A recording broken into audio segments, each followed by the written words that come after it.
murakoze cyane abantu mwese mudukurikiye muri amasaha. Nitwa Emmanuel Musabyimana kandi nkunda iyo murimo kunyumva, mwahisemo neza kutwumva, murimo kumva isimbi ryacu. Turi ku itariki ya 28 ukwezi kwa mbere umwaka wa 2026. Ndabashuje mwese ariko ngira nti murakarama. Turi mu ngabo abankurikiye muri hirya no hino ku isi, bahaye ikaze muri amakuru akomeye cyane agiye kwibanda mu karere k'ibiyaga bigari mu burasirazuba bwa Afurika, mu gihugu cy'u Rwanda. Turaza kugaruka kuri wa mwarimu wigishaga muri kaminuza hano ku butaka bw'u Rwanda, ariko kandi akaza gufatirwa mu cyuho arimo gusambanya abana b'abakobwa abashukisha amafaranga mu rubanza rw'uyu mugabo. By'umwihariko tugendeye kuri dosiye y'uno mugabo yagejejwe mu rukiko, hari amakuru avuga ko uyu mugabo yahitagamo abana b'abakobwa ari busambanye, dore ko bivugwa ko uyu mugabo yasambanyaga abana b'abakobwa bafite amabere ashinze. Ibyo bintu ngira ngo murimo murabyumva, na amakuru arimo guturuka hariya mu rukiko. Ndagira ngo kandi turebere hamwe amakuru y'uno mugabo. Se ni muntu ki? Ese yakoraga iki muri rusange nyuma yo kwigisha muri kaminuza? Turaza kugenda tubigaruka, nujye kure tujye kubana kuri aya makuru akomeye cyane. Ariko kandi turaza kwerekeza ku butaka butegetswe na Perezida Evariste Ndayishimiye. Turaza kubabwira ko muri iki gihugu abarenga 400 bishwe. Ese bimeze bite? Bihagaze bite?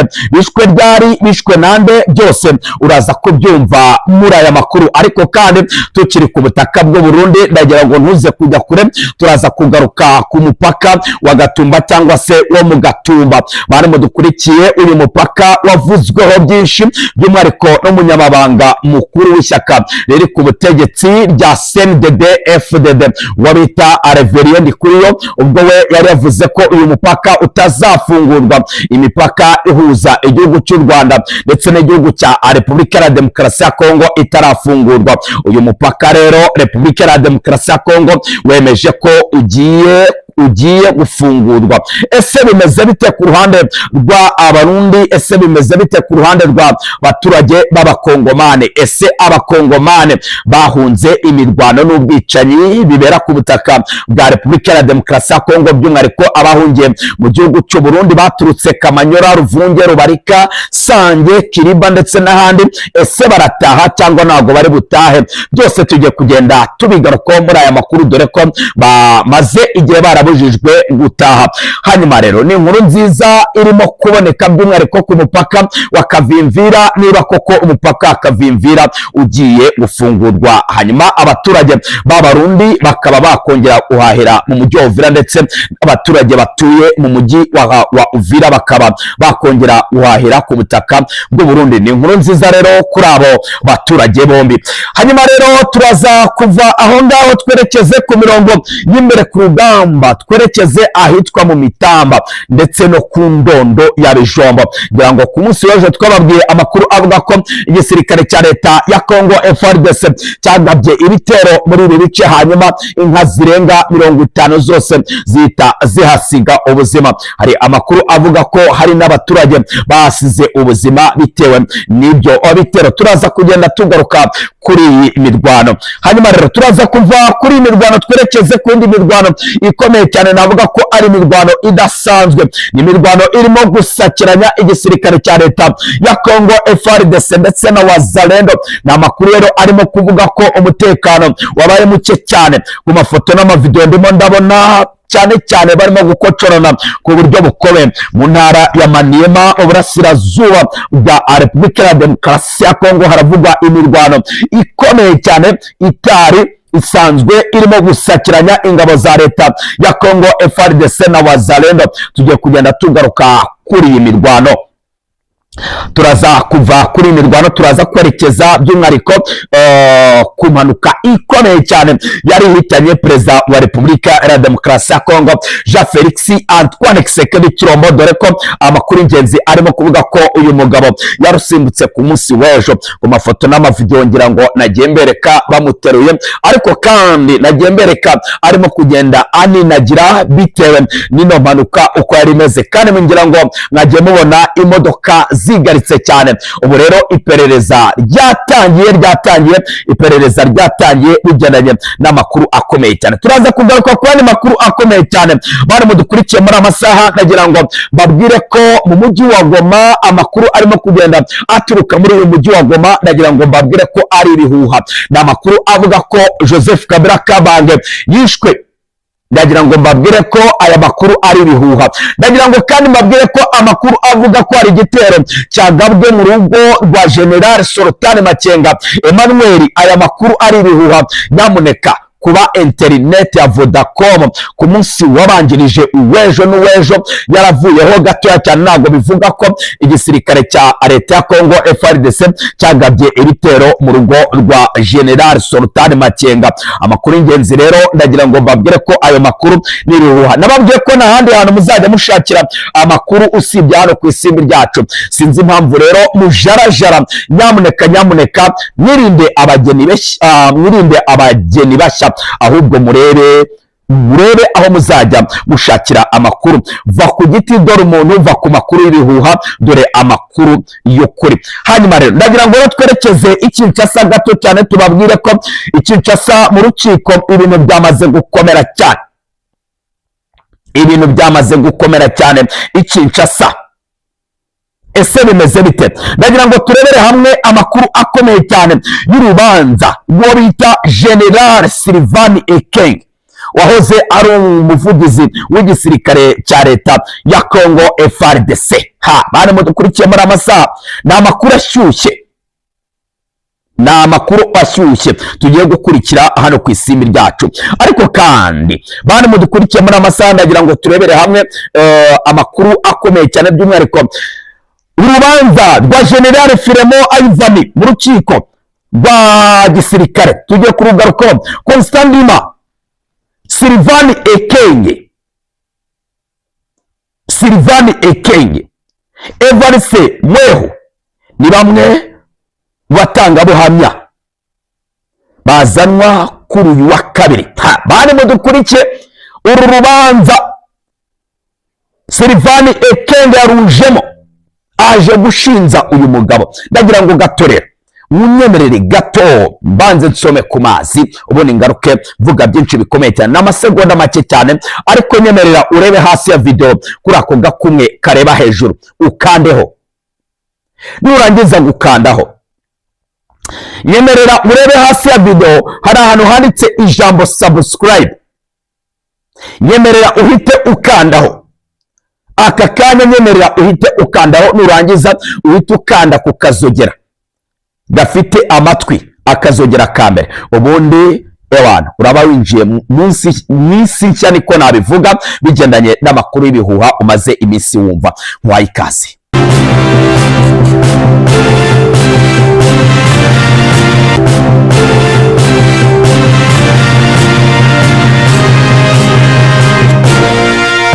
Murakoze cyane abantu mwese mudukurikiye muri amasaha, reka mbabwire ngo murakarama turi mu ngabo. Abantu mwese mudukurikiye muri hirya no hino mu gihugu cy'u Rwanda, mu majyepfo, amajyaruguru, burasirazuba, iburengerazuba, abantu bari mu mujyi wa Kigali, nyamuneka mbahaye ikaze muri amakuru akomeye cyane. Abantu bari mu gihugu cy'u Burundi, mu gihugu cya Kenya, mu gihugu cya Uganda, Ibwotamasimbi, ku mugabane w'Uburayi ndetse n'ahandi hagiye hatandukanye muri Leta Zunze Ubumwe za Amerika, nyamuneka mbahaye ikaze, babwira ngo ikaze mwese kuri aya makuru y'umutsama agiye guca hano ku isimbi ryacu. Nitwa Emmanuel Musabyimana kandi nkunda iyo turimo kubana muri aya makuru. Nyemerera ukande kuri ako gakumye kareba hejuru ndetse no kuri subscribe, ngira nkugire tugeraneyo. Reka rero twinjire muri aya makuru ku buryo burambuye, ariko munyemerere tuyatangirire Kinshasa, by'umwihariko duhere ku rubanza rwa General Filemon Ayivani mu rukiko rwa gisirikare. Constantin Sylvain Ekenge, Evariste Mweho, aba ni abashinja cyangwa se n'abashinja uyu mugabo Filemon Ayivani. Ariko kandi ni kuri uyu wa kabiri. Amakuru y'ingenzi rero aravuga ko Lieutenant General Constantin, guverineri wa Kivu y'Amajyaruguru, amakuru rero aravuga ko ku itariki kuri uyu wa kabiri, itariki ya 27 ukwezi kwa mbere umwaka wa 2026, urubanza rwa Lieutenant General Filemon Ayivani Irunga wahoze ari umuyobozi w'akarere ka gatatu k'ubwirinzi akomeje kuri uyu wa kabiri tariki ya 27 ukwezi kwa mbere imbere y'urukiko rukuru rwa gisirikare. Iburanisha ry'uyu munsi rigenewe kumva ubuhamya bw'abatangabuhamya bakurikiranye muri rubanza. Amakuru y'ingenzi rero aravuga ko Lieutenant General Constant Ndima wahoze ari guverineri wa gisirikare mu ntara ya Kivu y'Amajyepfo, uyu mugabo ndimo ndamubona rwose atanga icyo bita disikuru avuga ati rwose uyu mugabo yagambaniye igihugu cyacu cya Repubulika ya Demokarasi ya Kongo. Uyu mugabo yavuganaga n'abasirikare b'u Rwanda bakuru. Uyu mugabo nyamuneka amakuru y'ingenzi arimo guturuka hano mu rukiko ni amakuru ya hatari. Hanyuma rero amakuru rero kandi nanone General Major Sylvain Ekenge wahoze ari umujyanama akaba n'umuvugizi wa guverinoma akaba n'umuvugizi w'igisirikare cya Repubulika ya Demokarasi ya Kongo, ndimo namubona nawe ku mafoto n'amavideo arimo kuvuga ati uyu musirikare rwose ibyaha ashinjwa biramuhama. Bari mudukurikiye, uyu mugabo arimo aravuga ati uyu mugabo rwose yavuganaga n'abasirikare bakuru ba FCM 23 intare za Sarambwe. Kweri makuru akomeye cyane uwo bita Evariste, uwo bita Brigadier General Mwehu Rumbu Evariste nawe arimo arashinja mugenzi we, arimo aravuga ko uyu mugabo rwose ibyaha ashinjwa birimo kumuhama. Ariko kandi mwiburanisha uru rukiko ruzagomba kandi gusuzuma ibisubizo by'umuyobozi mukuru w'iki kigo cy'igihugu gishinzwe ubutasi mu cyifuzo cy'ubugenzuzi mukuru w'ingabo za Repubulika ya Demokarasi ya Kongo ku bijyanye n'isuzuma rya amatelefone uyu mugabo arimo kugenda ashinjwa. Ibi byaha rero ngira ngo uyu mugabo yafashwe kuva mu mwaka wa 2020, mu mwaka yabikoze kuva mu mwaka wa 2020. Hanyuma rero amakuru y'ingenzi kandi aravuga ko uyu mugabo General Major Sylvain Ekenge kandi arimo gushinja uyu mugabo yuko General Ivan Irunga afite nimero ya telefone ya Retired General James Kabarebe, umusirikare ukomeye cyane wo ku butaka bw'u Rwanda. Hanyuma rero Sylvain Ekenge akemeza ko rwose ibi byaha rwose bimuhama. Ariko kandi bane mudukurikiye muri amasaha yagira ngo tuve kuri iyi nkuru ariko turebere hamwe andi makuru akomeye cyane by'umwihariko yibanda hano ku butaka bwa Repubulika ya Demokarasi ya Kongo. Amakuru y'ingenzi arimo guturuka ku butaka bwa Repubulika ya Demokarasi ya Kongo aravuga ko ku itariki ya 27 ukwezi kwa mbere umwaka wa 2026 abacamanza batatu b'urukiko rwungirije rwa Karemi bahamwe n'icyaha cya ruswa, intambwe ikomeye cyane ku butaka bwa Repubulika ya Demokarasi ya Kongo. Ariko kandi amakuru akavuga ko abangaba bashinjwa ibyaha bikomeye cyane by'umwihariko gufungura uwo bita Guillaume Ngwefa, Lieutenant General Constant Ndima, guverineri wa Kivu y'Amajyepfo. Bana mudukurikiye ku itariki ya 27 ukwezi kwa mbere umwaka wa 2027 kandi amakuru y'ingenzi arimo guturuka mu mujyi wa Uvira aravuga ko uyu mujyi wa Uvira rwose ugiye gufungurwa. Guverineri wa Kivu y'Amajyepfo ku ruhande rwa leta ya Kinshasa, guverineri wa Kivu y'Amajyepfo ku ruhande rwa leta ya Kinshasa uwo bita Jean-Jacques Perusi yatangaje ko umupaka uhuza igihugu cya Repubulika ya Demokarasi ya Kongo ndetse n'igihugu cyo Burundi ugiye gufungurwa. Tugiye kugenda tubigaruka mu kanya gato, reka tubanze twerekeze ku mirongo y'imbere ku rugamba gato. Amakuru y'ingenzi rero aravuga iki muri aka kanya? Amakuru y'ingenzi aravuga ko mu ntara ya Maniema mu burasirazuba bwa Repubulika ya Demokarasi ya Kongo ivumbi ririmo gutumuka hagati y'abarwanyi ba Murantunga, hagati y'abarwanyi b'igisirikare kirwana ku Murantunga. mu ntara ya Maniema mu burasirazuba bwa Repubulika ya Demokarasi ya Kongo murantunga twamenyereye kuvuga abarwanya igisirikare cya leta ya Kongo FARDC. Mu ntara ya Maniema mu burasirazuba bwa Repubulika ya Demokarasi ya Kongo haravugwa imirwano ikomeye cyane itari isanzwe yasakiranyije igisirikare cya leta ya Kongo FARDC ndetse na Wazalendo. Ibi byose ni ibisirikare kirwanya ubutegetsi bwa leta ya Kinshasa. Amakuru ingenzi rero arimo guturuka mu ntara ya Maniema aravuga ko ari imirwano imaze iminsi irimo kubera ahitwa muri teritwari ya Kairo, by'umwihariko muri Gurupoma bita Kasenga Numbi kandi no mu kandi gace bita Kuru. Amakuru ingenzi rero arimo kugera hano ku isimbi ryacu aragaragaza ko mu mpera z'iki cyumweru guhera ku itariki ya 26 ukwezi kwa mbere umwaka wa 2026 kugera muri iri joro rikeye rya tariki ya 28 ukwezi kwa mbere umwaka wa 2026 imirwano irimo kuba ari imirwano y'amagasa. Amakuru ingenzi rero aravuga iki muri aka kanya? Amakuru ingenzi arimo guturuka ku mirongo imbere ku rugamba muri aka kanya aravuga ko ivumbi ririmo gutumuka kandi inzego zibanze zirimo kuvuga ko impande zombi zirimo gupfa ubugenzuzi bw'uduce twa Kasenga, Kibaraka ndetse na Ndekemanga twari tumaze igihe tugenzurwa n'abarwanyi ba Wazalendo. Nyuma y'imirwano rero yasakiranyije FARDC ndetse n'imitwe irwanya abarwanyi ba FCM 23 Inersasramwe. Ni imirwano rero twavuga ko ari imirwano yasakiranyije Wazalendo nk'uko nari maze kubivuga. Kugeza rero aka kanya nta bimenyetso cyangwa se nta mibare mfatizo yari yagaragara y'abahasize ubuzima yaba ku ruhande rwa FARDC ndetse na Wazalendo. N'amakuru rero turakomeza kugenda dukurikirana akantu ku kane, ariko kandi mu gihe abaturage bo muri Maniema bakomeje kwibasirwa n'ino mirwano irimo kubera ahangaha, amakuru ingenzi aravuga ko abaturage batangiye kugenda bahungira mu bihuru, abandi bikingirana mu mazu nk'uko amakuru arimo guturuka muri ibi bice arimo kugenda abigaragaza. Hanyuma rero bana mudukurikiye muri amasaha reka twerekeze ku yandi makuru akomeye cyane, ariko kandi turebere hamwe amakuru arimo kuvuga ku mirwano n'ubundi yabaye ahitwa ku Ndondo ya Bijombo.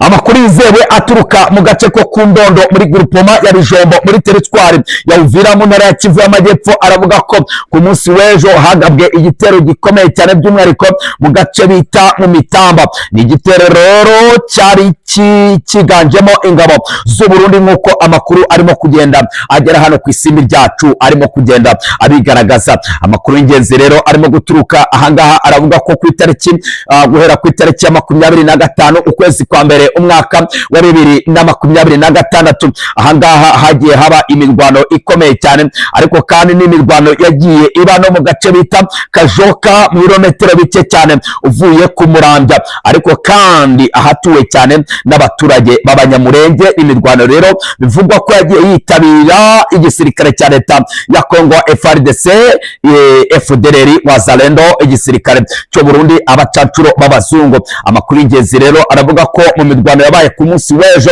yaguyemo inka zirenga 50 nk'uko amakuru arimo kugenda atugeraho arimo kugenda abigaragaza. Tuvuye rero kuri aya makuru rero mwabyumvishe ko turimo kugenda tumanuka, ariko gato reka tubanze twerekeze mu mujyi wa Goma by'umwihariko tubanze turebere hamwe amakuru akomeye cyane bidasubirwaho uwo bita umuvugizi w'igisirikare cya FCM 23 Inersasramwe ishami rya politike yatangaje ko batazigera bava mu bice bafashe. Lawrence Kanyuka mu itangazo yashyize ahagaragara kuri tariki ya 27 ukwezi kwa mbere umwaka wa 2026 akaba n'umuvugizi ishami rya politike yatangaje ko ihuriro ryiyemeje kuguma ku butaka bamaze gufata, ati nta gufata. Hanyuma rero kandi amakuru y'ingenzi aravuga ko umujyi wa Goma ndetse na Bukavu, Bunagana hose batazigera baharekura nk'uko bikomeje gutangazwa na bamwe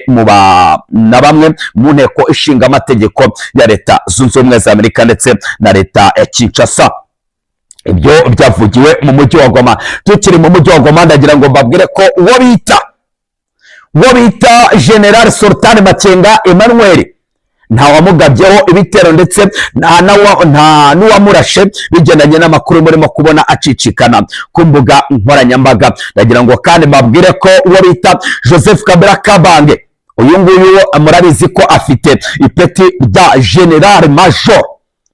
Uyu mugabo rero agiye kujya ku mirongo imbere ku rugamba nk'uko mu minsi yashize yabitangaje. Ni nyuma y'uko kandi uyu mugabo yemeje ko ari ku ruhande rw'abarwanyi ba FC M23 Intare za Sarambwe. Yavuze ko rero agifite imbaraga kandi agiye kujya ku mirongo imbere ku rugamba. Hanyuma rero abavuga ko uyu mugabo twavuga ko ari General Major Joseph Kabila Kabange wahoze ari perezida w'iki gihugu cya Repubulika ya Demokarasi ya Kongo, ariko kandi wakoreje umurambo w'impyisi perezida Felix Antoine Tshisekedi Tshilombo, dore ko ibi bibazo biri ku butaka bwa Repubulika ya Demokarasi ya Kongo. Abasesenguzi ndetse n'abakongomane by'umwihariko bahungiye hirya no hino mu bihugu bigiye bitandukanye bavuga ko iki kibazo Joseph Kabila Kabange wayoboye iki gihugu cya Repubulika ya Demokarasi ya Kongo yakagombye kuba ari we wagikemuye.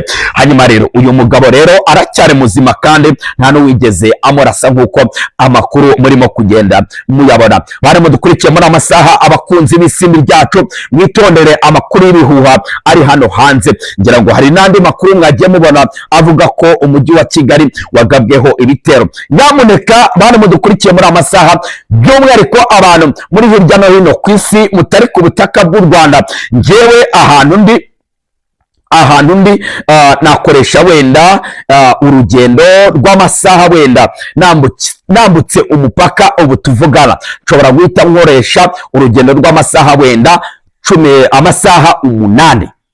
amasaha umunani ndamutse nambutse umupaka nkagera ahitwa Bugarama.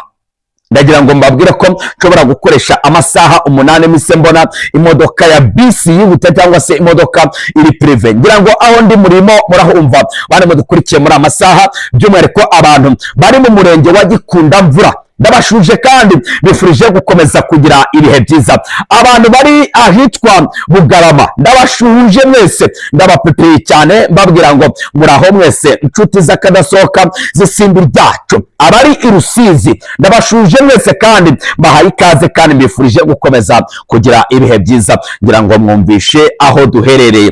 Hanyuma rero bari mudukurikiye, ngira ngo kandi nge mfite n'abantu bari mu mujyi wa Kigali bagenda bampereza amakuru yo mu mujyi wa Kigali. Reka mbabwire ko rero umujyi wa Kigali nta bitero byagabwemo nk'uko amakuru mwagiye muyabona, by'umwihariko ku bitangazamakuru by'umwihariko by'abanyarwanda bakorera mu gihugu cya Uganda. Bari mudukurikiye YouTube zikorera mu gihugu cya Uganda, ngira ngo mwagiye mubona uko zagiye zandika ati umujyi wa Kigali wagabweho ibitero, ati ubaye umuyonga. Ni ukubeshya rero, by'umwihariko abantu ba muri hirya no hino tuba tugomba kubagezaho amakuru by'umwihariko yo ku butaka bw'u Rwanda kugira ngo mubashe gusobanukirwa amakuru yo kure. Hanyuma rero mu gihugu cy'u Burundi reka tubabwire ko abagera kuri 400 turaza kugenda wenda tugenda tubigarukaho barishwe. Abagera kuri 400 barishwe abagera kuri 400 mu mwaka wa 2025. N'amakuru rero akomeye cyane ndaza kubagezaho, ariko kandi mu barishe bahadomwe agatoki abo bita imbonerakure turaza kugenda tubivugaho, ariko muze kwitonda, ndaza kubabwira amakuru akomeye cyane mu kiganiro cyacu kiri buze. Hanyuma ku munsi w'ejo perezida wa Repubulika ya Demokarasi ya Kongo Jean Felix Antoine Tshisekedi Tshilombo ku munsi w'ejo mu gihe yari mu rugendo yakoze impanuka ikomeye cyane, ubwo umwe mu bashoferi bari batwaye abayobozi bagiye batandukanye yagize gutya akaba akocoye imodoka ya perezida Felix Antoine Tshisekedi Tshilombo. Hanyuma imodoka yari twaye abo bayobozi igahita igarama cyane. Hanyuma rero perezida wa Repubulika ya Demokarasi ya Kongo agahita ava muri iyo modoka acumbagira. Hanyuma rero gato cyane reka twerekeze ku butaka bw'u Rwanda turebere hamwe amakuru akomeye cyane by'umwihariko arimo guturuka ku butaka bw'u Rwanda kuri wa mwarimu wa kaminuza. Hanyuma tuze kureba iminota turaba dushigaje, hanyuma tugaruke no ku yandi makuru agiye atandukanye. Na makuru rero avuga ko uyu mwarimu wigishaga muri kaminuza,